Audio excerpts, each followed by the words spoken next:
And happy Thursday, May 25th, 2023, and welcome to a Memorial Day weekend edition of what we like to call the Clash of Le Champions. I am your host, the vegan you believe in, the moral conscience of America himself, Kurt Cadet, and my co-host, he needs no introduction, but he's going to give you one anyway. Take it away. Ladies and gentlemen, this is his tag team partner, none other than Jonathan Randall. Your venture, your life of the party. And ladies and gentlemen, we are here to bring you that wrestling news that you need to hear. Kurt, how you been? I've been pretty good, bro. It's Memorial Day weekend. I'm gonna have me a little fun, cut loose a little bit. The only downside is my family did suffer an unfortunate death the other day. My sister-in-law, her cousin passed away Oh very no, suddenly, and yeah, it was very oh unfortunate. no, man, I'm sorry to hear that. My condolences. Yeah, thank you. It was a very sad situation. Happened out of nowhere. I actually just saw him not even a month ago. Wow. Yeah, sad that it had to go down that way. And actually, speaking of unfortunate passings, last week we were hit with an unfortunate passing in the wrestling community as legendary wrestling superstar Billy Graham passed away at 79 years old. He was in the hospital for a while prior, wasn't he? Yeah, I remember his wife was talking about his condition. Yeah, he was in the hospital for about a month. He had like an ear and like a skull infection, I believe they said. And over the years, he's been having health problems nonstop. Like he had a liver transplant a couple years ago. Yeah, and he always had like liver problems and lung problems and issues with his spine and his kidneys. Those years of steroids that he did actually really did a number on him. I mean, wow, like, and he was like very physique shape, during his career. You know what I mean? So that, wow, man. How old? You said 77. He was 79 years old and he was only 3 weeks away from his 80th birthday. Wow.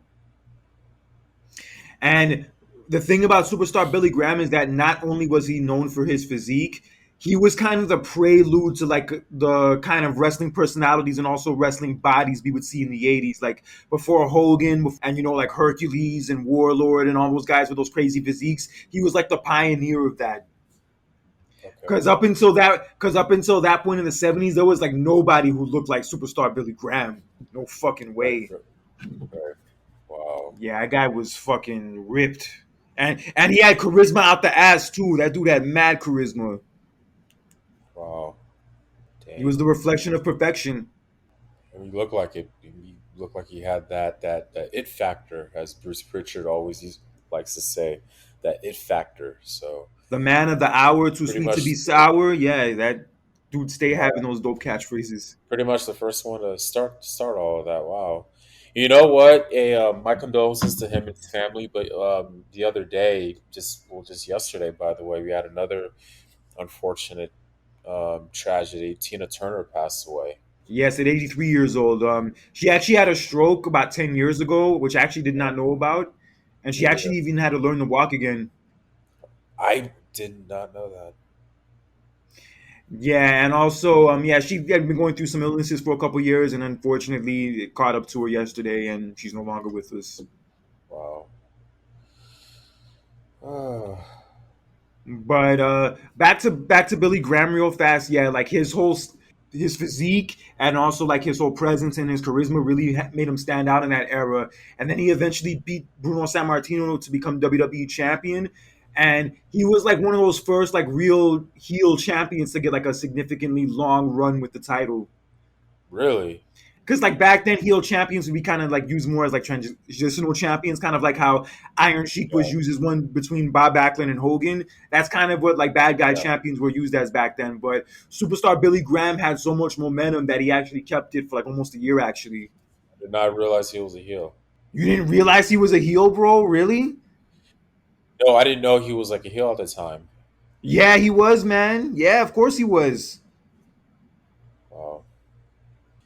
No, I'm just this is very impressive though. I mean, like I said, man, like pretty much you could say he was like the man who started it all. And he was already inducted in the Hall of I remember him being inducted in the Hall of Fame in 2004. Yes, he was. He had that like heel run, like he was so popular as a heel that people were starting to cheer for him, and he kind of wanted to become Mm, a good guy, but Vince Senior kind of didn't see it that way. Like Vince Senior couldn't like see like the I guess the money that could come from like him being a good guy, and then that ultimately led to him losing the title to Backlund, and then he ended up leaving the company not too long afterwards. Ah, damn. Yeah, What year did he leave? the year he lost the title, 78, 1978.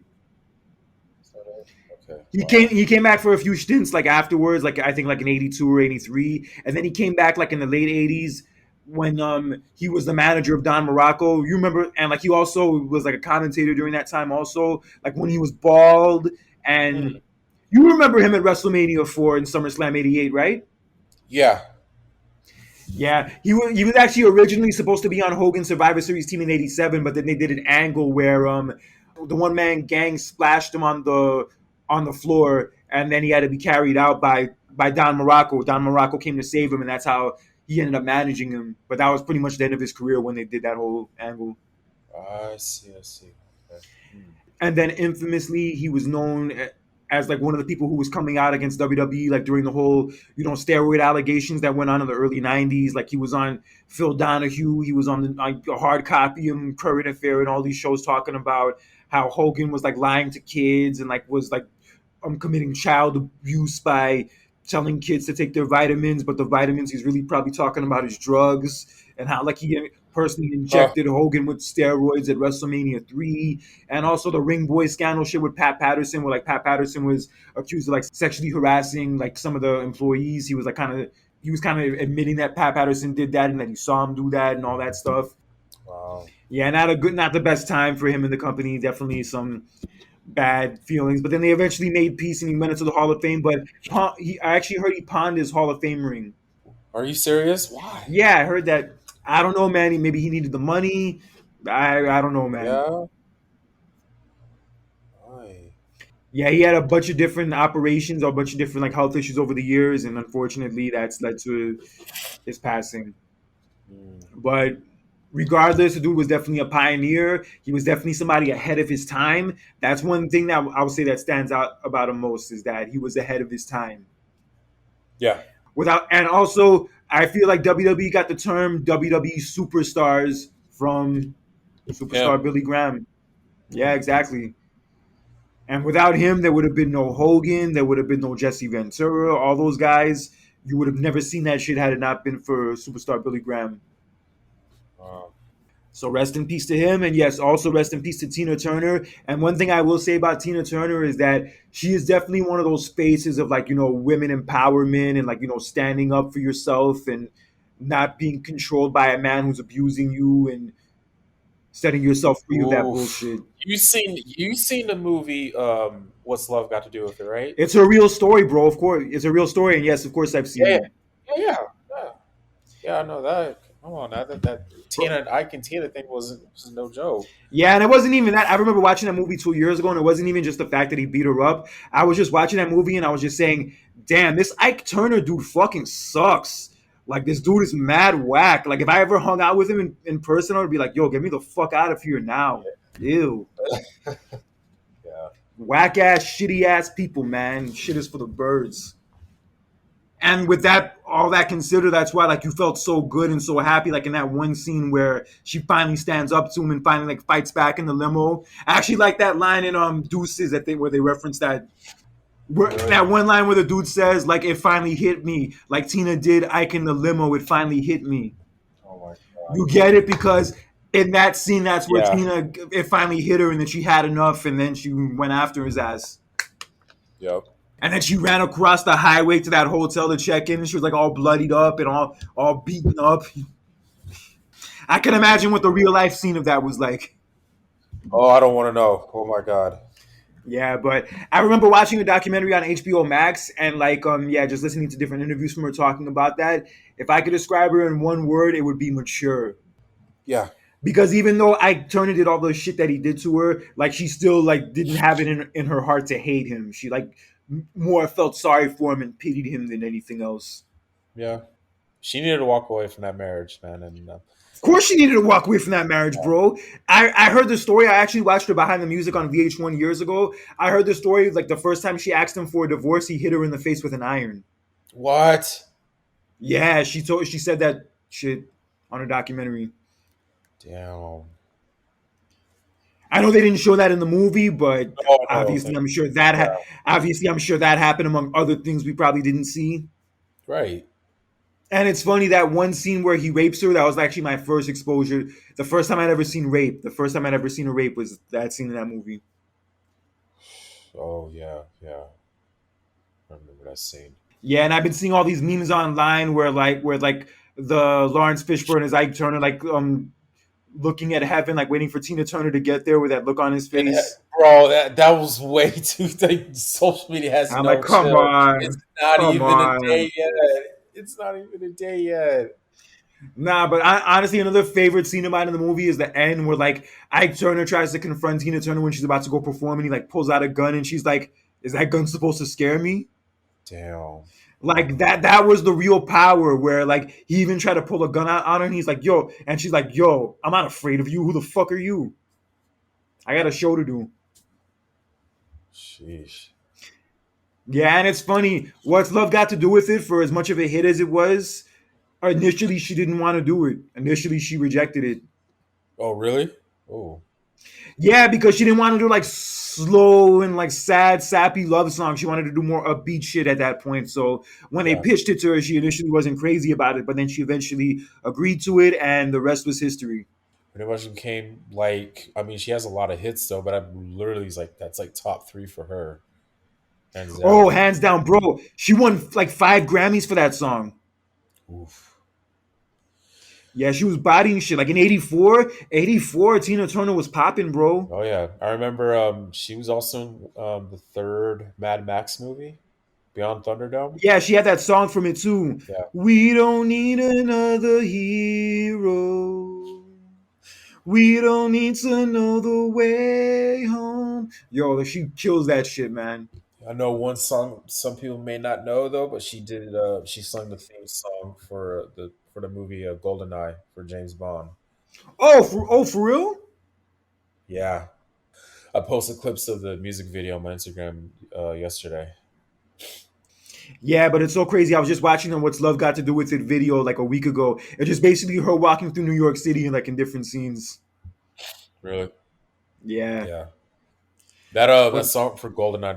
There's a music video of it too though. But yeah, yeah, nice. she sung the theme song for it. She also did the theme song for the movie What's Love Got to Do with It. It's called I Don't Want to Fight No More. It's a good track actually. Oh, And also obviously that song Simply the Best she's known for too. oh yeah, yeah, yeah, yeah, yeah. That one. How did I forget about that one? I kind of have bittersweet memories of that because that's the song they play at the arena after the game 7 when the Rockets beat the Knicks. Are you serious? Yeah, that after that game 7 at the arena with the Rockets play, yeah, they play that shit. Play that song. Oh man. Oh. I love Tina Turner, but that's not my favorite memory of hearing that song. Okay, I'm sorry. Oh man, you brought that up. Okay, you ready to I miss my get Knicks. yourself? I God, miss my Knicks. I'm sorry. We're both going through it when it comes to basketball. It's all good. Uh, They did a lot better than I thought they would have. uh, I wasn't as heartbroken as Stephen A. Smith was. He fucking let Julius Randle have it. not just him. It was a couple of other players have it too. Jeez, he was just going off on the whole entire team. Is it just me or do him and like JJ Redick kind of have a tension going on now? Ooh, between him and Stephen A. Yeah, like when I watch First Take, sometimes like some of their comments, I'm kind of thinking to myself, are they fucking with each other or are they being serious? Nah, I think they're messing with each other because I think I just recently just watched an episode of First Take was a few days ago, and it doesn't seem like that to me. So Because I was hearing something a few weeks ago where like I think JJ Redick got mad at him for something he said. Like I guess maybe Stephen A said something about the way someone played, and I think JJ Redick was defending the dude, saying like, "Yo, you don't know what it's like to be in that position, or you don't know what it's like to be play in the playoffs." I'm not sure what it was. Maybe the John Morant thing. I think it might have been. Maybe it was like the John Morant shit. that one, I think that's where a lot of like the criticism he was getting of because it was kind of like he was defending him in a way. Oh, I see. Yeah, that's a whole nother issue. Yeah, That's just that whole thing is just a mess. yeah. All right, but anyway, to wrap that story up, rest in peace to both Billy Graham and Tina Turner. Both of you will never ever be forgotten, and you guys definitely both left a legacy, and we're both pioneers that will never be duplicated. May you rest in peace. Absolutely. So let's get into this latest drama surrounding CM Punk and AEW and Tony Khan. CM Punk last week actually, I don't know if you saw, put out like another Instagram story kind of lashing out Yeah, I at saw Brian that. Alvarez, actually, who's Dave Meltzer's right hand man. This is what Punk had to say about Brian Alvarez. Look, everyone, Brian Alvarez doesn't like it when misinformed internet trolls make up rumors about him, so please stop making up rumors and stories for clicks while Brian makes up rumors and stories for clicks, okay? He's married, for God's sakes. By God, that man has a family. Brian Alvarez, shut the fuck up and stop talking about my challenge day one. What? And also this continues. Friendly reminder: I haven't been on TV in 9 months, and y'all still just can't stop talking about me. Maybe stop. You'll feel better. Love, hate, it's all the same. I don't enjoy being the sole person that props up an entire misinformed clickbait industry based on toxic gossip for lying sources. But what can you do? When you're the king, it comes with the crown.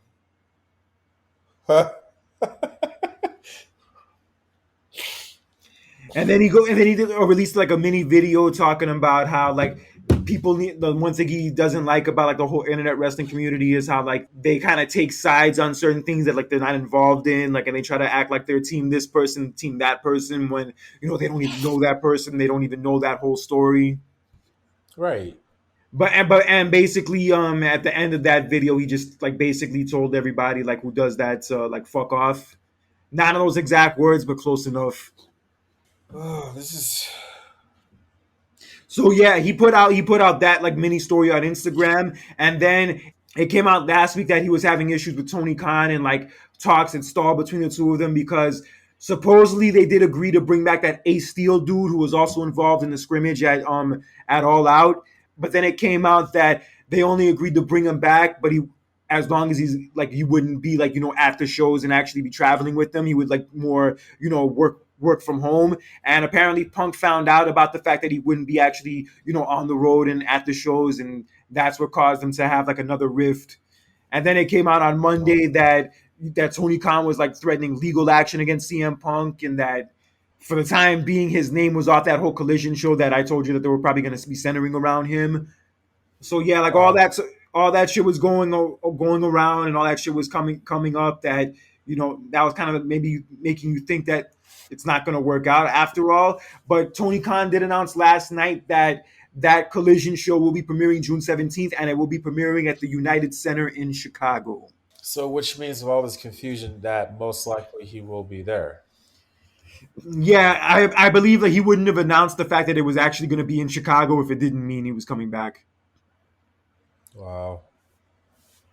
But this whole thing about like him having issues about that Ace Steel dude and him putting up these stories, this shit is not a good sign. Like if he hasn't even come back yet and he's already causing headaches and causing issues like this. That's what I'm saying because I'm like, like okay, I'm hearing all this and I'm like saying to myself, like, okay, this guy's gonna bail out again, and now I'm hearing that okay that he will be here, so I'm just so confused. Sorry about the whole situation. You know what I mean? It's just like it's back and forth. Yeah, and I wonder what the other people in AEW think right now, specifically probably the people who aren't fans of him, like with all this shit coming up, and yeah, he's not even back with the company Yeah, yet.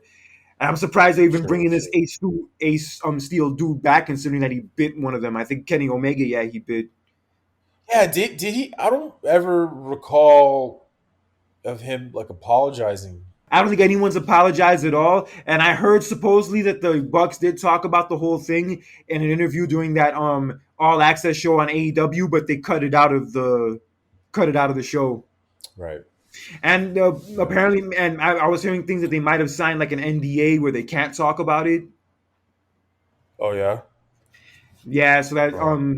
could be the reason why no one's talked. And I have maintained. I mean, I don't know exactly what happened, but just considering Punk's involvement in it, from what we saw at the obviously at the press conference, definitely has some apologizing to do.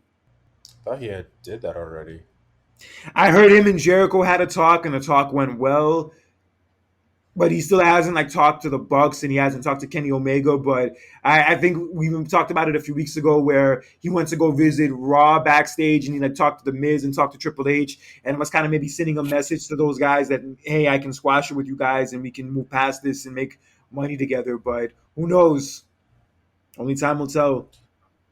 Okay, well, if he did that, he needs to do that with the situation on the other side, if you know what I mean. Yeah, he does. Yeah, he does. But I mean, maybe they can't talk about it possibly because of that whole NDA thing. That's a big chance it could be that. That's still a couple weeks away of whether or not Punk does come back, and if he does come back, it will generate interest. It definitely will. Of course, of course. But I have to admit, having a weekly wrestling show on Saturday night at that time slot, I don't know if it's a good idea.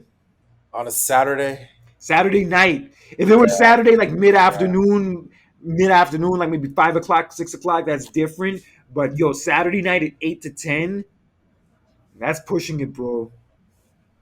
it is. It's cool for the pay per views once a month, but yo, like every week. And also, like, you also got to think about like what age demographic are you trying to hit at when it comes to wrestling, right? The age demographic you're usually trying to hit between 18 and up, right? Yeah, give or take. But yeah, those kind of people, most people And at that age are going to be out on Saturday night. right, right. That's what I'm saying. That's why I'm kind of like, that's not really like a good idea to be doing that. Even SmackDown on Friday night, I'm not crazy about it. It is what it is. I'm used to it. But even on Friday night, I'm not that thrilled with SmackDown being on that night. And Rampage is even worse. Rampage comes on at fucking 10 o'clock. Well, not so much. Oh my Not gosh. so much lately because they've been like flipping its time slot for like the last like month or so since the NHL playoffs. Right. That show's freaking harder to find than Jimmy Hoffa or some shit. It's kind of like harder to find than a TNA show. Yeah, this whole Saturday thing is weird. And but the thing is, they were offered more time by the network, and they can't just turn it down. That's more money in their pockets. They can't just say no to it. No, no, of course not. It's the same thing with the third hour of Raw. Granted, it makes the show worse, but that's more money that's going into their pockets. So I can understand why they would go with it, even if it is Oh, detrimental. I'm sorry to change the subject, but speaking of the third hour, there's a rumor that Nick Khan wants to extend SmackDown to 3 hours. Yeah, I was gonna get into that later, but yes, I did hear about that earlier this weekend. All I gotta say All right, is bad not a good idea. idea. Yeah, Bad idea. bad. Yeah, because even though Raw's not as bad as it was like a year and a half ago, it's still hard to sit through most weeks. I can't do it. Yeah, like I said, it's better than it was a year and a half ago, but at the same time, the show is still 3 hours, and that shit still fucking drags. Yeah, like I said, no And show should be 3 hours long. So we'll get back to it. no, unless it's a special occasion or something along those lines, like an anniversary show or whatever. Yeah, no, keep that shit 2 hours. Keep that shit 2 hours. Keep that shit 2 hours. Thank you. We'll see what happens with this show. I'm sure that first night we'll do a monster rating because it's gonna basically be like the second coming of Punk. I Yeah, wonder what kind of reaction he'll get. but I mean, of course, a good reaction. I mean, they're in Chicago, so they're in his hometown. Yeah, that's true, but also he did like he has lost like a lot of goodwill with the fans ever since that whole shit happened. I don't know if that extends to also Chicago, but I guess we'll find out that night. It's most likely he's going to get a good reaction, so it's not going to be a surprise to me. Yeah, I mean it's not Yeah. 100% official that he will be there, but it's pretty much a giveaway considering that it's going to be in Chicago. We're less than a month away. A lot could happen. You gotta remember that too. You know, what I mean, a lot could happen Like I between. said, bro, yeah, you could be on the flight to like one of those meetings or something, and if they may not have like the choice of movies that he wants on the flight, and he might like throw a fit and shit, and he might just want to fly back home on the Oh my spot. lord. All right, anyway, but we also do have Double or Nothing this coming weekend at the T-Mobile Arena, which unfortunately I will not be there for, but do think it's going to be a solid show. And two of the matches I'm looking forward to the most are the Anarchy at the Arena match. Oh, brings back memories of last year when I went. Oh yes, but it's this year. It's going to be John Moxley, Brian Danielson, Claudio Castagnoli, as well as Wheeler Yuta against Hangman Adam Page, Kenny Omega, and the Young Bucks. Wow. What a fucking lineup, son. Right. You remember how crazy last year's match was, right? That shit was Of probably one of the highlights course. of the whole show. Of course, I was there. It was freaking crazy. Oh man, crazy. But the bad thing about this is that they this event's not really getting a whole lot of ticket sales. Yeah, it's so weird. I remember the first one from 4 years ago was a sellout, and Yeah, even last year's I remember being kind last of a big year. deal. Yeah. And yeah, this year for whatever reason it just doesn't have that same buzz around it. Oh man, and I And I've remember. also heard for the upcoming collision shows they have coming up in the coming weeks, they are having a hard time selling tickets for those too. Wow. Shit, man. Oof. I mean, the show's still relatively good for the most part. They were going through the little rut, towards the end of last year and everything. But the shows have still been good for the most part. Yeah, they're back on their feet. Yeah, so it's just kind of weird that they're not being able to sell tickets like that. Right. And the other match I'm looking forward to this Sunday is the Four Pillars Fatal Four Way for the AEW World Title, which will be MJF, the scumbag fuck, defending his title against Jungle Boy, Sammy Guevara, and Darby Allin, the man who looks at death and slaps it in the face. I already wants to climb Mount Everest next year. Ooh. Darby Allin. Oh Lord. And then MJF during his promo said, yeah, Darby Allin, you should climb Mount Everest with your shoes untied. That'll make me very happy. And then he spit a line at Jungle Boy saying they should trap you in a capsule so you could hear yourself speak and then you could bore yourself to death. Oh Lord. Because everybody makes fun of Jungle Boy for not being a good promo and saying that his promos are boring. So yeah, that's pretty much where that came from. Holy crap. Ugh. Yeah, but Darby Allin, out of all three of them, I think Darby Allin's the most. I would say is the most believable that you would think would maybe have a chance of winning the match. But I feel like the outcome of this is not in question. MJF is retaining, and he even made Yes. references in his promo last night about how his contract is going to be coming up soon. Oh, that's right. That's right. But when does it expire again? The beginning of January. That's okay. We're less than a year. Yes, sir. So yeah, he was bringing that shit up last night during his promo, talking about how you better be doing what you need to do to make me happy because I'm kind of not happy here. I might want to leave. Um. And he threw a drink in Tony Schiavone's face too. Damn. Yeah, freaking this dude threw a drink in Tony Schiavone's face. I'm like, what a freaking scumbag. Dude, Kind you of wish okay? Tony Schiavone beat his ass. Don't worry. Maybe he will towards the end of this contract, of MJF's contract. I mean, but let's just say if he does leave, right? And very obvious that he will go to WWE, right? Of I mean, course. do you think that he's going to get that same I wouldn't say momentum, but that kind of that same push that he's getting now? For me, it's not so much about whether or not he would get a push. It's about how watered down his character would become if he went to WWE. Oh, that's true. Yeah, true. That one too. I forgot about that. I mean, Yeah, how I'm not will sure how he as a be character. used? I don't know how he would adjust his character to the whole WWE format. If he were to go there, I'm not saying it wouldn't work, but yeah, just seeing what his character is like now, I don't know. It would be weird. It would be weird. But also on the flip side, he maybe sees how Cody's done since he went to WWE. Even though he didn't win, he still did main event WrestleMania. And yeah, maybe that Yeah, was a message to a lot of those other AEW guys, hey, you could still have a good run if you come to WWE also. So, true. and I heard he actually still does talk to Cody regularly. It's possible that he could go there, bro, but that's still months away. But in the meantime, he is retaining that championship. Oh, absolutely. We just, this is funny because we just talk about you know, heel champions back in the day, and Billy Graham and all that stuff. He is a very valuable heel champion, a very valuable asset to the company.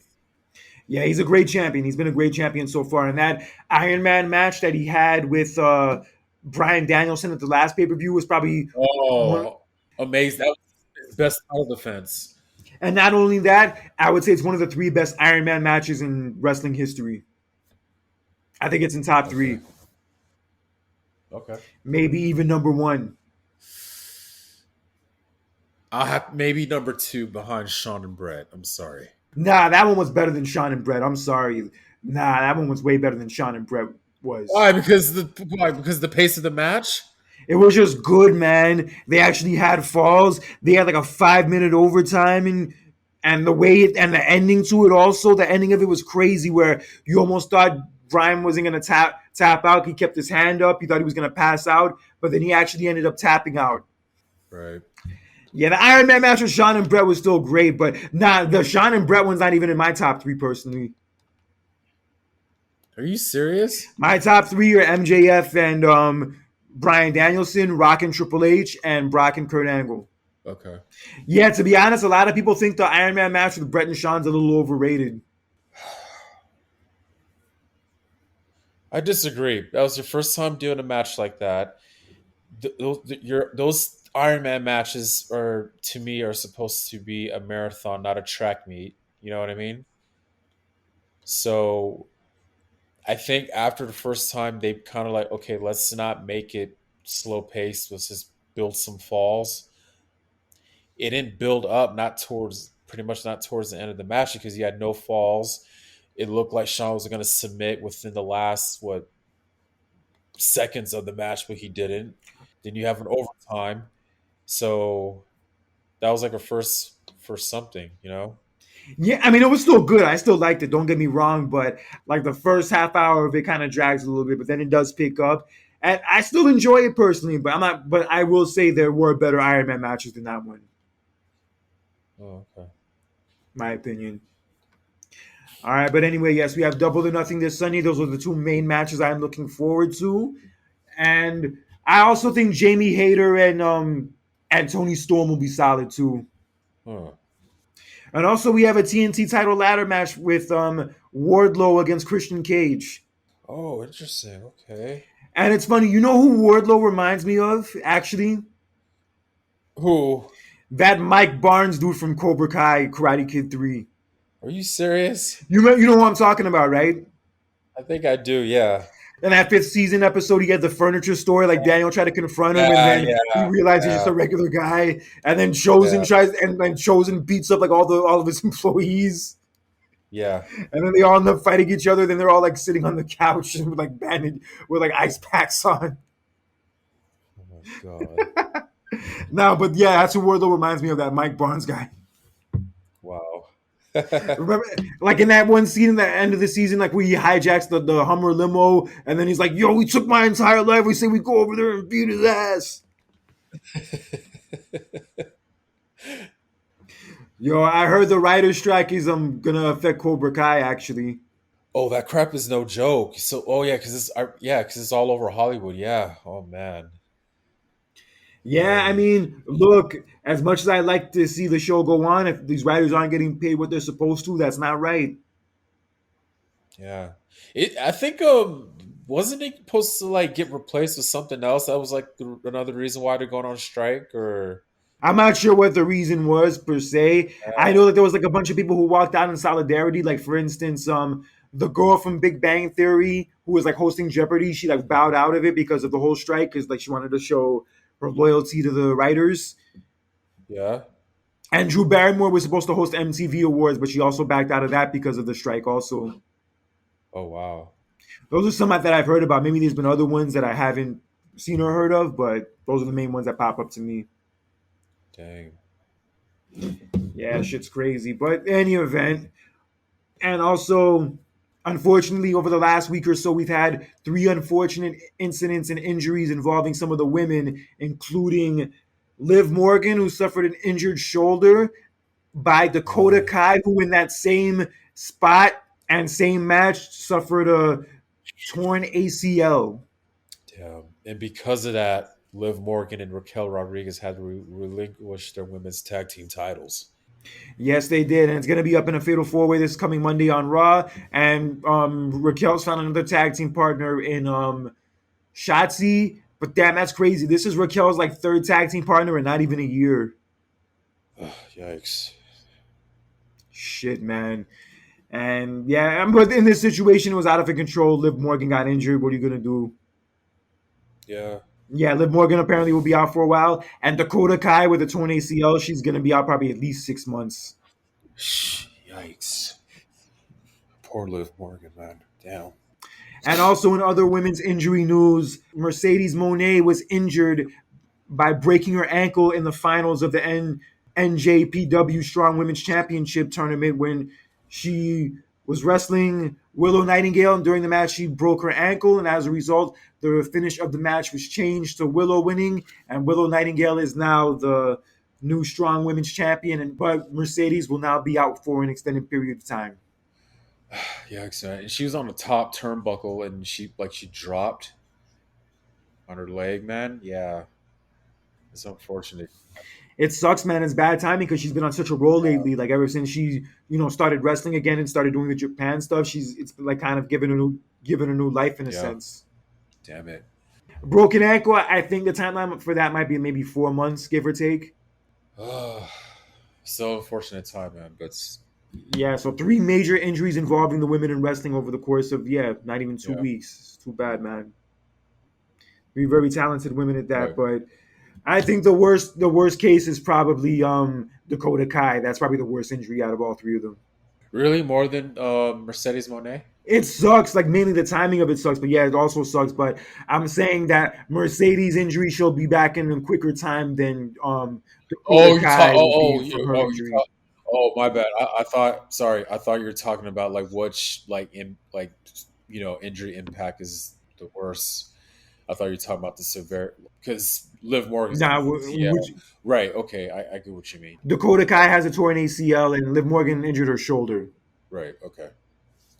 I'm not sure how long Liv Morgan's going to be out for, like what her exact injury is, but the torn ACL is at least 6 months, and I would say Mercedes Moné's injury is probably at least 4 months or so because AJ had the broken ankle also when he just came back recently. Yeah. Mm, I think he broke it. I think maybe in December. Yeah, December, maybe early January. right. Yes, but we do have, in addition to AEW Double or Nothing this Sunday, we have Sweet Saudi Money from WWE, also known as Night of Champions, this Saturday in Right. Saudi Arabia That's right. at a 1 p.m. start for me and a 10 a.m. start for you. Damn. Why do you have to work that morning or something? Oh hell no, dude! Hell no. I usually sleep in on a Saturday, but I'll be up before then. Yeah, it should. The card doesn't look so bad. I think some of these matches will turn out well, They are and very talented. overall, they've done a better job with these shows the last few years. They have actually because before that, bro, like when they first started this whole thing, it really wasn't. It was kind of just a sleepover, just kind of like what's the whole point, But they have, especially the Actually, last speaking of which, yeah, like what these Saudi Arabia shows used to be was like kind of like what those insurrection and rebellion shows from like the UK pay-per-views back in the day, what they used to be. yeah, Yeah, like nothing's gonna really happen that progressive storylines because I actually watched Insurrection from 2000 a couple weeks ago, and it was cool for what it was, but like realistically, like if you missed it, you wouldn't really miss anything. true, true, But yes, we do have the card this coming Saturday, and we're going to give our predictions real fast. yes, For the SmackDown Women's Championship, we have 2 Raw women participating in this match, as it'll be Rhea Ripley defending her title against Natalya. yeah. I'm still confused about the women's championships situations right now and why they haven't switched yet, and why do you have a woman on Raw who's a SmackDown Women's Champion. I don't understand it. But yeah, we all know that Rhea Ripley's gonna win. So I'm sure the match will be fine, but yeah, yeah, realistically, this is just something for Rhea to do to kill time for now. true, true. Yeah, this is just something to give Rhea like a credible win. It's all good. That's exactly what's gonna happen. Right. So Rhea retains, and maybe we'll see the Judgment Day boys floating around. I actually like that photo with the four of them that came up online last week Of what? of Judgment Day. All four of them, like Dominic, Rhea Ripley, Damian Priest, and Finn Balor. They're like riding in the car. I don't think I saw that one. Yeah, the whole crew, I bro. I actually like that Cobra Kai meme where it says "Class, we have visitors," and it's the four of them. Oh Lord, I did see a picture of Rhea Ripley at a amusement park though. Oh, cool. Yeah, Dominic will lay all their Yeah. Cobra Kai asses out Oh Lord. single handedly. Yo, right. He's gonna have Kreese wishing he You was. are too Dominic. You've been just too high on Dominic Mysterio. He's gonna make Kreese wish that he was back in that snake pit in that one episode where there's like commanding officer. Oh God. Okay. Like I said, you've been too high on him lately. It's not my fault that he haunts your nightmares and you can't handle it. Oh please! I don't know. I'm gonna get started with this. Okay, okay. But yes, Rhea retains. I'm sure they'll be floating around ringside doing their little shenanigans. And also for the Raw Women's Championship, we have two SmackDown women competing in this match as Bianca Belair will be defending against the recently turned heel Asuka. Yeah. So now the feud has gotten interesting. Now Asuka's turned heel. Maybe they should have did this going at WrestleMania, maybe, but it is what it is. But Bianca's gonna retain at this show. Kurt, yeah, maybe if it was at a different show, I would have second thoughts. But for this one, Belair's gonna retain her title. I do think she will retain as well, but Asuka did turn a couple weeks ago on SmackDown and she interrupted Bianca's homecoming celebration and she sprayed her with the mist and supposedly it was like some black pepper mist or some shit and it really had Bianca flipping out and like, going all over the place. Yeah, she was not having a good Yeah. day after that shit. Oh no. Yeah, but I do have Bianca retaining, but I did see this one thing online talking about Bianca's title reign that kind of stuck out to me saying how other than Becky, Bianca hasn't really had any good feuds. She hasn't. I'm not saying that's her fault, but I mean, it's sad but true. But she really hasn't. Yeah, I mean the damage control ship, like like at Extreme Rules and the other Saudi show, it was cool. But other than the Becky feud, like none of her feuds have really stood out. Like the Sasha match at WrestleMania was great, but like the feud going into it wasn't great. Like what they were doing in the weeks leading up, and what they were doing leading up to SummerSlam was good, but like the match ended up not happening. So you kind of Yeah. can't count that one.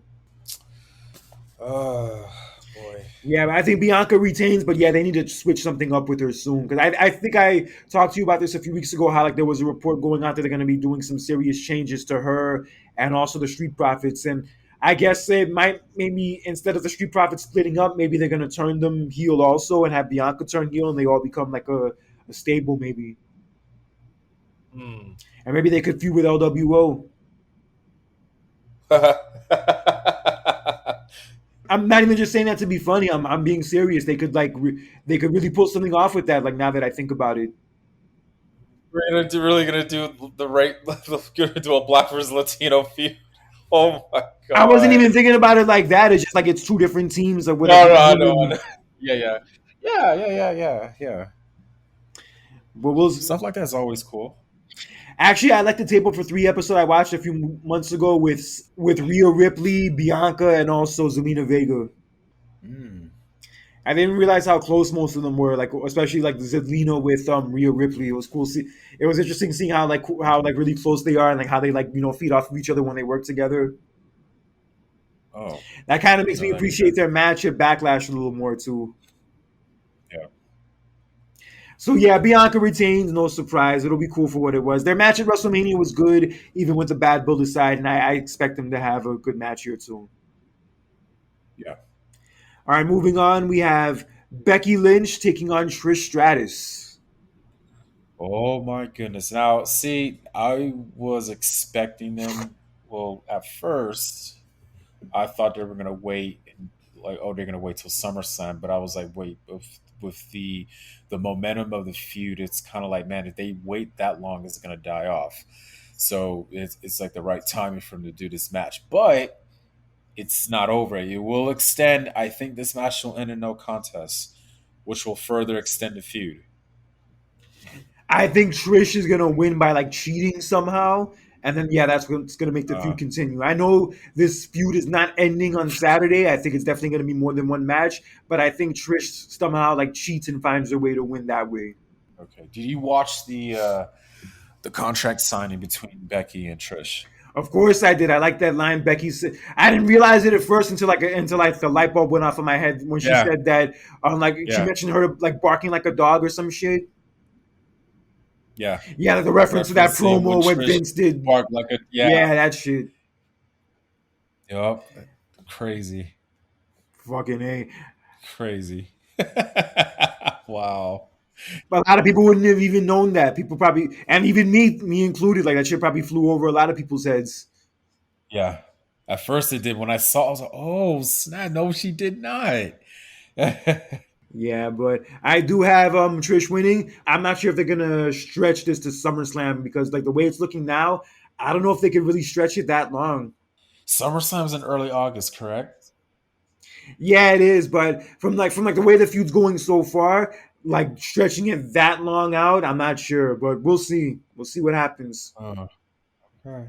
Oh. All right, so yeah, I have Trish winning somehow, some way, and for the Intercontinental title, we have Gunther defending against Mustafa Ali. Okay, so 2 weeks ago they had a battle royal to determine who will be the number one contender for Gunther's Intercontinental title. Riddle was in the match, and I really thought Riddle was going to win. He needs that push, but they had Mustafa Ali to win. And I, looking back, I'm kind of like, okay, I know why they're doing this because the show's in Saudi Arabia. They're just doing this, for Mustafa Ali because he's Arab. So I was kind of like, okay, but after this, they need to push Riddle, put him as a Um, contender for the Intercontinental title. I would love to see that. But as of right now, okay, just give Mustafa Ali that opportunity because the show's in Saudi Arabia. did you see that video Mustafa Ali put up after Raw on Monday, talking about how like this is like the biggest match of his life, this is the biggest moment of his life, and it's like his last chance to prove that he's not a joke, and that if he can't do it, then that's it for me. No, no, I see that. But I want to see why, though. I'll send it to you later, but it Yeah. was kind of like a thing to insinuate that he might be leaving. But Mm. regardless, I think the match will be good. I think it'll definitely be one of the more standouts of the show. But the finish of this is not in doubt. Gunther is not losing that title right now, No, no, of course not. Hell no. and that's with Mustafa Ali. No offense. Right. But like I said before, Kurt, moving forward, I want to see Riddle in contention for that title. Maybe SummerSlam time. Yeah. But yes, Gunther retains. And for the undisputed tag team titles, we have Kevin Owens and Sami Zayn defending against Roman Reigns and Solo Sikoa. Oh, this is so weird, boy. This right here. Did you saw the segment I was telling you about on from SmackDown a couple weeks ago? Of course, I did. Yeah. So, and remember, I told you that this is like the first step into the implosion of the bloodline, right? So we have that, and then this past Friday on SmackDown, where Roman and Solo had a segment with Sami Zayn and Kevin Owens, and then when Roman's about to leave, he accidentally bumps into Solo, and if you look on the face of Roman, he kind of looked like I wouldn't I don't know how to describe it, Kurt. Kind of like a I want to say fear, but kind of just like, oh, like I still overstepped my my bad, boundaries. yeah. So I don't know what that reads. It's like it reads a lot, and it's kind of like, man, what the hell's gonna happen? I'll be damned if Roman and Solo won that match. You know what I mean? I don't want to see Sami Zayn and Kevin Owens just lose the titles just like that. You know? Well, I have news for Uh, you. They won't lose the What? titles just like that because they are retaining the titles. Good.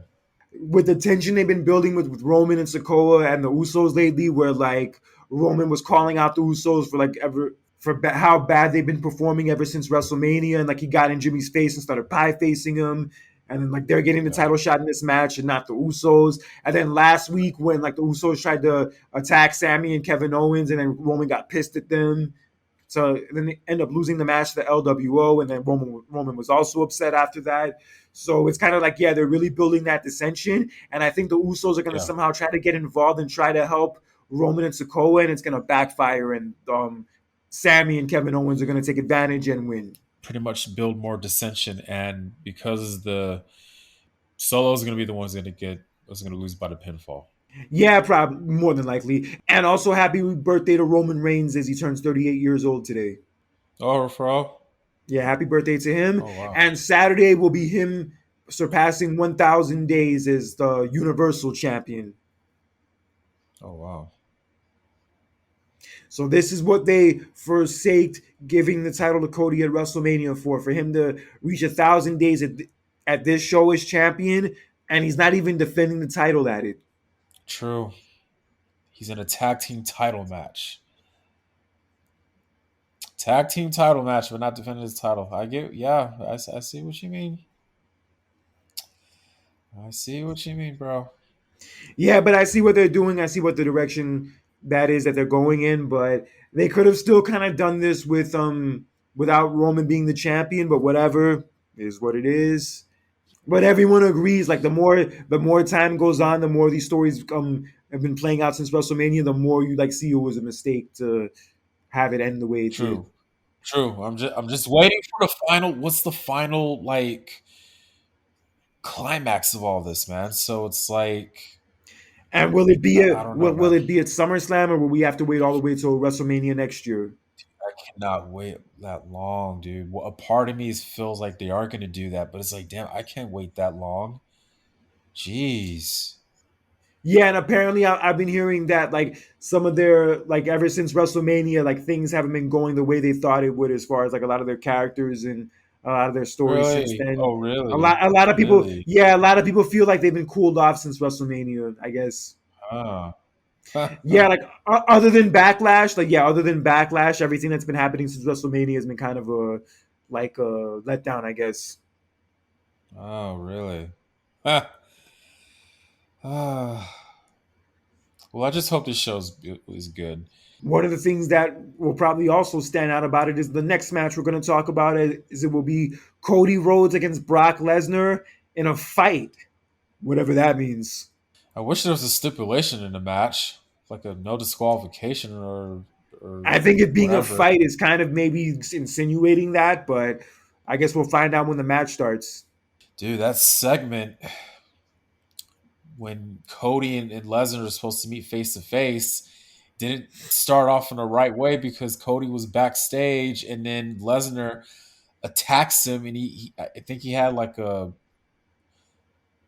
I don't know, it wasn't a fire extinguisher because it made me reminisce of 2002 when Brock Lesnar attacked Undertaker with The the fire tank, extinguisher with the tank, I the think it was like a propane tank. propane tank. Yeah, that's what it Yeah, it was. was kind of like a propane tank, and he hit Undertaker's forearm. So he kind of like did the same thing to Cody Rhodes, like he hit his forearm.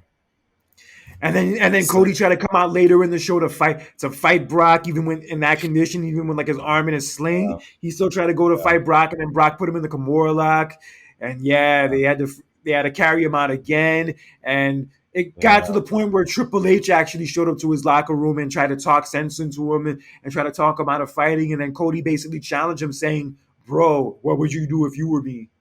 yeah, exactly. And Triple H is reminiscing, kind of like he still would have fought. So you can't blame Cody for for doing what he's trying to do. So And the day before was actually the anniversary of the match with the quad tear. The day before that, oh yeah, that's right, that's right. Wow, oof, 22 years. damn. But okay, my prediction.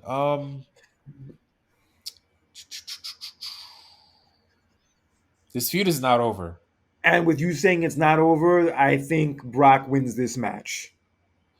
because of Cody Rhodes' injury. Ha. Yeah.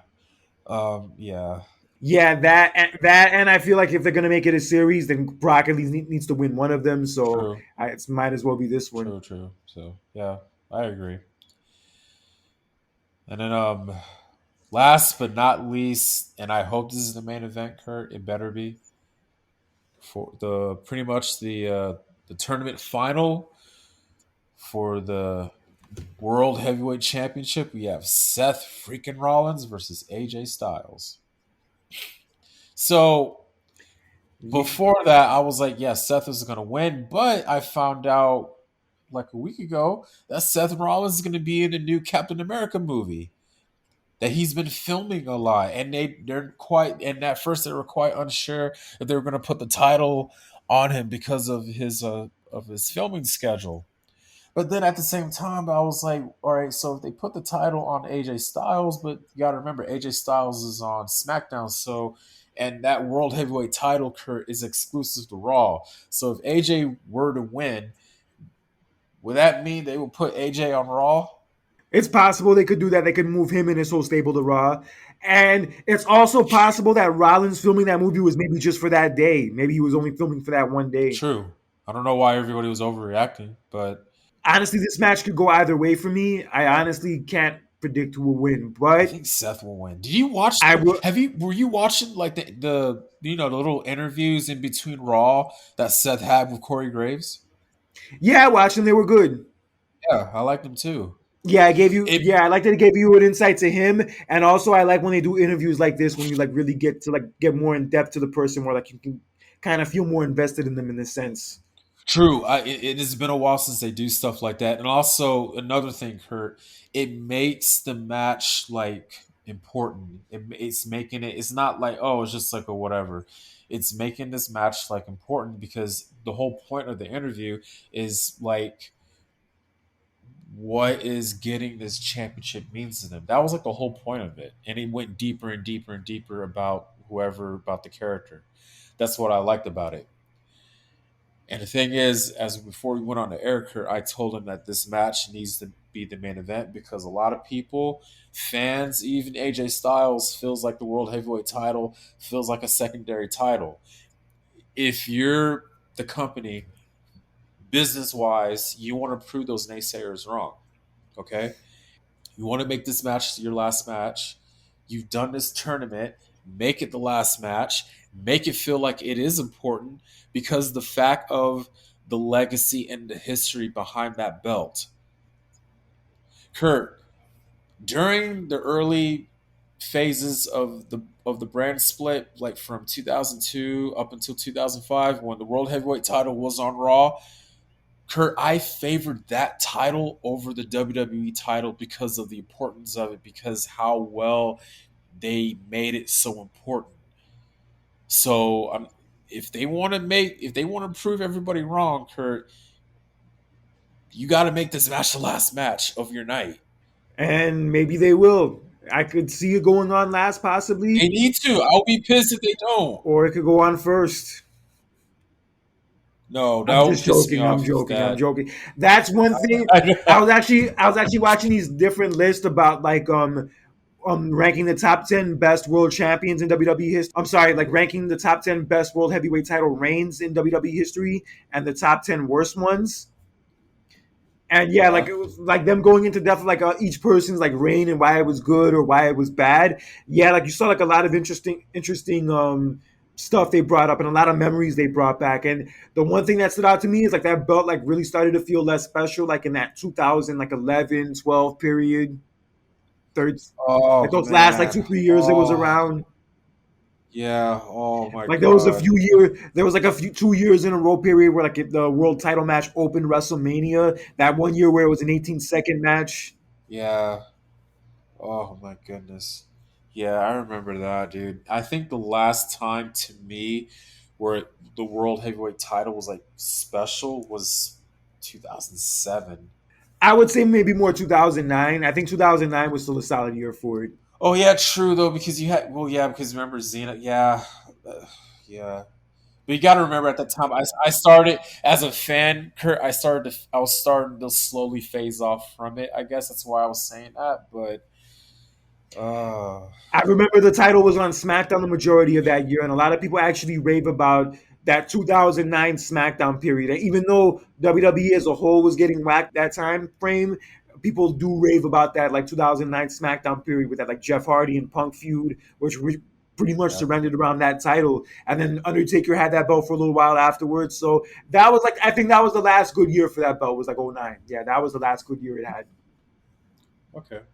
Yeah, so like now it's gonna like continue the lineage from that world title from 10 years ago. So the last recorded champion was Randy Orton because he was the one who unified it back in 2013.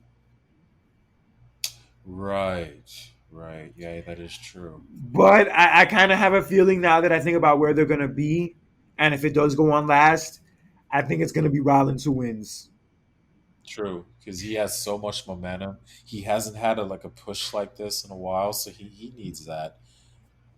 Yeah, he's always maintained that he feels like he would have been the main guy if he wasn't around during the same era as Roman. Right. He's like the Macho Man to Roman's Hogan. Is how Yeah. he's compared it. True. And I can't get the visual out of my head of like Rollins celebrating with the title, like doing his theme song and that with that crowd and like the crowd like just singing along with it and him being the new champion. Like I can't think of a better way for that show to go off the air than that. Honestly, Yeah. Yeah. AJ's great and everything. I love AJ, but I think it's Rollins' night. I think it's gonna be Rollins' night. Yeah. I'll be surprised if it's not. But yeah. He's probably gonna be wearing some crazy ass outfit too. Oh Lord, as always. Yeah. Yeah, so like that visual of like him singing with the crowd at the end of the show, like and I'm glad that setting, that environment, it's like, yo, like there's no better way they can end the show than that. Of course not. So yeah, I have Rollins winning, being the new WWE World Heavyweight Champion, and I think he could bring a lot of prestige to it. I think he'll definitely do a good job with it. I hope so too, man. Like I said, I understand a lot of people are saying about that being a secondary title and all that stuff, but at the same time, um, I want them. It's not just about the people in the back, Kurt. I want whoever the wrestler is who's holding the title. I want them to prove the naysayers wrong. I want them to prove them wrong. I hope they do too. I sincerely hope they do. Kurt, I want that title to feel important like it did back in the day. Well, hopefully they know what they're doing this time around, and hopefully it does feel special the way it Yeah. should feel. Because look, bro. Like Roman being part time and all that stuff is like it doesn't really make up for it, man. So we need a championship where it's like full time being defended. You know, every month, every pay per view, make it feel important, man. So I hope this is a step in the right direction. Yeah, and it's crazy. Raw hasn't had like a full time champion in a year. Yeah. Yeah, but we'll So see how this goes. And that's your card for Night of Champions this Saturday at 1 p.m. And it's funny that those world heavyweight title reigns. You know which one was ranked the best? which one? Batista's first one. Ooh, ooh. And you know whose was the worst? Don't tell me. I think you're gonna I get already this think I one. already. Yeah, I know. What is the verdict, Your Honor? Deputy, it's Triple H. No, no, it's not. Oh One of my his title god. reigns, his 2002 to 2003 title reign was on the list, but that's not the number one. Um, is this including WCW two or just WWE? No, this is the WWE era, strictly WWE era. The Great Khali. Yes. I knew it. I knew it. Bro. I was just thinking about his title reign not too long ago. I know it was bad, but you got to remember, like that was a very unfortunate time that they had. Man, Edge had gotten hurt, but at the same time, I said to myself, they could have picked somebody else, but I think they went with Khali because, for one, Khali was dominant last year, so they probably were trying to you know, hey, let's experiment or whatever, but it didn't really turned out to be that way. But yeah, Edge's injury really kind of yeah. Oh Threw a monkey wrench into yeah, everything. yeah, it Those did. were the real dark. Those were the real dark days of SmackDown. Yeah, it was. Wow. And that was also the Benoit time frame. Also, when that happened, like that was like a month after the Benoit shit happened. Yeah. Yeah, ugly times, man. But yeah, any event, yeah, that was the worst one. Shit. Wow. All right, but anyway, let's send our congratulations to Kurt Angle and his wife as they renewed their wedding vows this past weekend. Oh, they did. Yes, they did. That's awesome, man. It was good to hear when you hear couples renew their wedding vows. It shows them how much how they want to build their marriage stronger between each other. Yes, unfortunately, this case of them renewing their wedding vows turned out a lot better than the time Triple H and Stephanie tried to do it back in '02. Good lord. Oh my god! Oh man, that thing was the biggest. That thing was like the Right. biggest three-ring circus. Holy shit! Ay, Stephanie lies about being pregnant, and then Linda Jesus. McMahon tells him, and like the dude who was the doctor who Yeah. was like trying to tell them that she was having a baby was like the infomercial timeshare dude or whatever the fuck. God almighty. That And then crap was just like shit was so crazy. That's why that WrestleMania that year, the match should have been Stephanie versus Triple H, not Jericho versus Triple H. no offense, Bro, I'm just not Stephanie joking. I'm just not joking. I know, but Stephanie being in that whole storyline kind of just killed Jericho's momentum as a champion, dude, because it wasn't on Jericho. It was mostly circulated around Triple H and Stephanie. Yeah, Jesus. that should happen. So that should happen also to the Miz, Why? also in the John at WrestleMania 27, where like his feud with Cena, like he was basically the third wheel, like that real feud that year was between Cena and Rock. Yeah.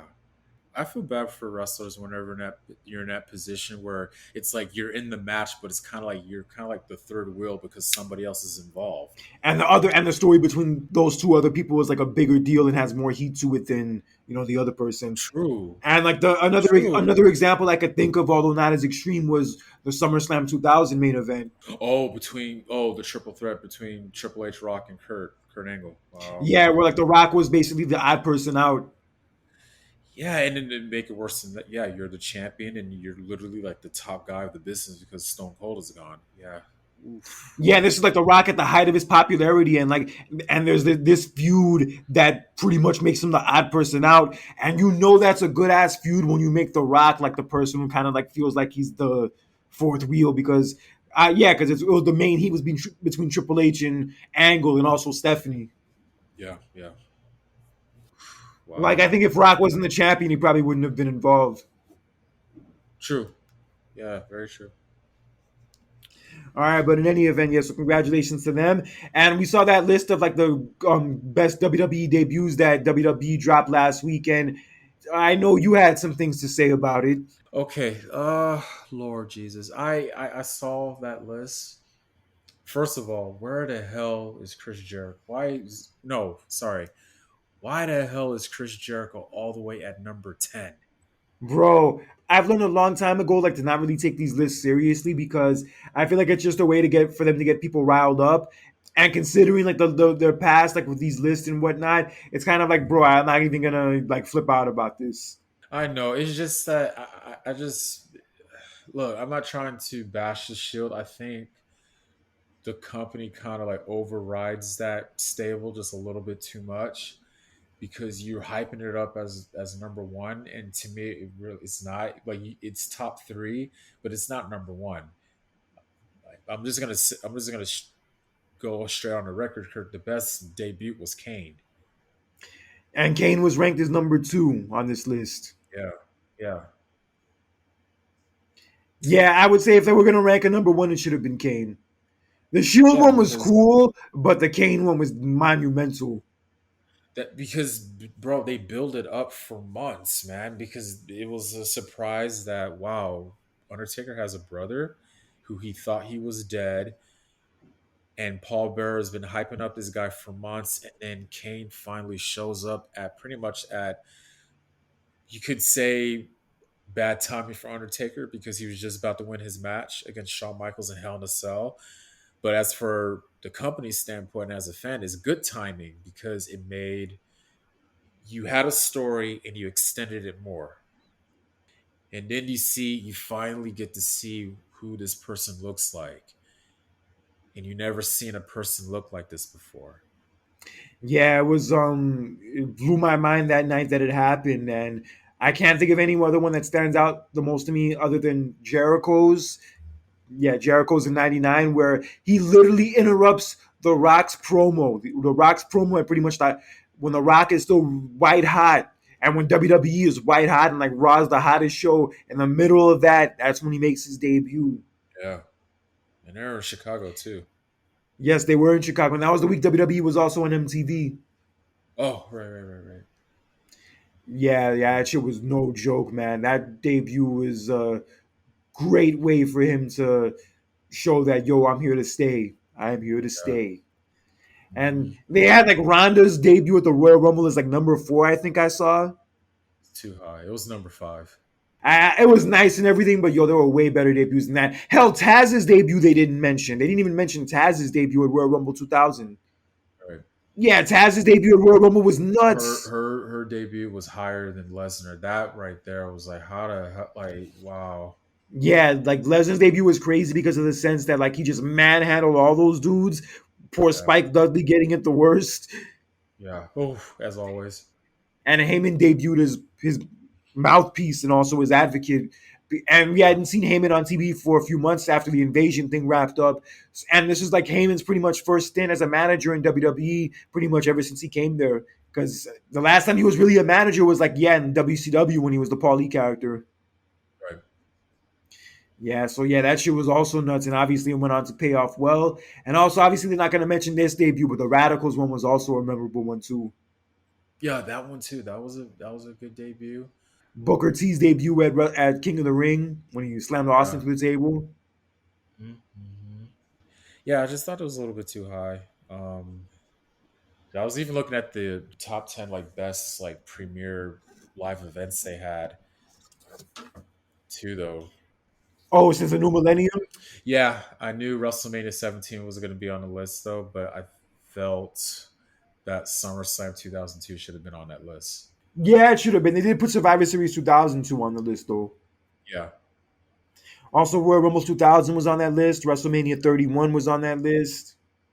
Yeah, I was surprised but happy to see it on the list though because that is one of my favorites and also I kind of wish WrestleMania 19 kind of squeaked in there. It should have been, but I guess it was during an era when WWE wasn't as popular and whatnot. So I know, like for most for some fans, yeah, though. But like when you look back at it, like that's something that was a very you know maybe at the time it's like whatever though. But when you look back at it, it's different. I get it. I understand. I get it. I love that WrestleMania too, but realistically, as a fan, I know that the years 2003 and 2004 like weren't their best as far as popularity went, and even as the product as a whole went. I mean, there was still good stuff to enjoy about it, but there was still you noticed a lot of other fuckery too that kind of turned you off, and that fuckery really stood out.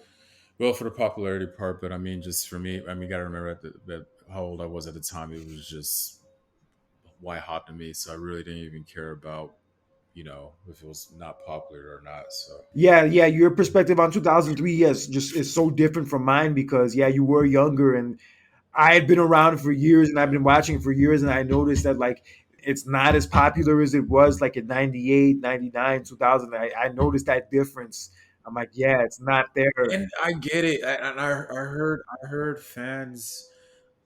And I run into people who are like, man, like ever since The Rock and Austin left, I stopped watching it. I was just like, casual fan. I'm so, and I was like 10 years old. Back in my mind, like, what are you guys talking about? Like, dude, like there are still good. The roster is still stacked, dude. What are you talking about? And now you get it now, and I'm sure you probably get it now that you're older Yeah, because yeah, like it wasn't just the fact that those dudes left; it's just like the whole vibe of the show changed. True though, but in a way that I know the vibe changed though, but it's not like it lost its muster. You got to remember, like the edge that I give the ruthless aggression era over the attitude era was the quality of the matches. Yeah, no, you'll get no argument from me from that. The quality of the matches during that era were definitely much better. Like, bro, like I couldn't, I don't ever recall watching an episode of Raw or SmackDown where you didn't have a clean finish, or you actually had a very actual mat to mat groundbreaking wrestling match compared to a match I've seen in Attitude Era. Yeah, because I will say, I will admit, like even in the ruthless aggression era, I knew it wasn't as popular, but the one thing I did like about it is that during that era, I started to appreciate more the art of wrestling and also like the match Yes. quality and like what made a match good. Mm-hmm. So Yep. that's what kept me Yep. a fan. Like in those high school years when I did notice it was getting less popular, and maybe I probably shouldn't have been watching anymore because I was getting older. Like that shit, like that art of wrestling aspect of it was what kept me a fan during that time. Right. So that's like the main thing I gained from that ruthless aggression era, like the main reason and the main thing I liked most about it. Right. All right, bro. Anything else you want to get into tonight? No, that'll be all. All right, for John Randall, this is Kirk Cadet for another edition of the Clash of the Champions. Enjoy Memorial Day weekend. Don't get too fucked up. Don't get too crazy, but still have fun nonetheless. And enjoy Double or Nothing. Enjoy Sweet Saudi Money. And as always, we'll always be here for you, breaking you guys off with our wrestling knowledge, our opinions, whatever's going on in the wrestling world, and everything in between. So until next time, have a good one, guys. God bless. Thank you.